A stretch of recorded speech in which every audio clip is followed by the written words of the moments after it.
নমস্কার বন্ধুরা, মুক্তি কিচেন ইউটিউব চ্যানেলে আপনাদের সবাইকে স্বাগত। আজকে আমি কলমি শাক নিয়ে চলে এসেছি। আজকে আমি কলমি শাক ভাজি করব।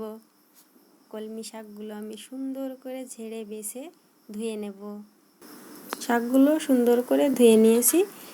শাকগুলো এবার আমি কেটে নেব। মরিচ আর পেঁয়াজও নিয়ে নিয়েছি, কেটে নেব এগুলো।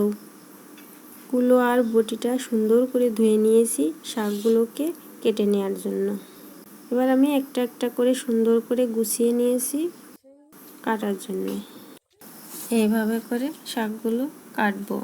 এই যে দেখুন, কুচি কুচি করে কেটে নিচ্ছি। এভাবে সব শাকগুলো আমি কাটবো। শাকগুলো কাটা হয়ে গেছে, এবার আমি শাকগুলো ভাজবো। দেখুন শাকগুলো কত সুন্দর মিহি হয়েছে।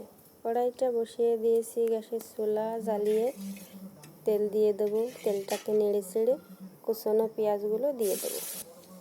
অল্প একটু লবণ, হলুদ গুঁড়ো নেড়ে চেড়ে নেব। কিছুক্ষণ নাড়ার পরে এই যে দেখুন কতটা ফেনা উঠে গেছে। এটা বাড়িতে ভাঙানো সরিষা আর তিল দিয়ে, এই জন্যে একটু ফেনা হয়েছে। এবার আমি সব শাকগুলো দিয়ে দেবো।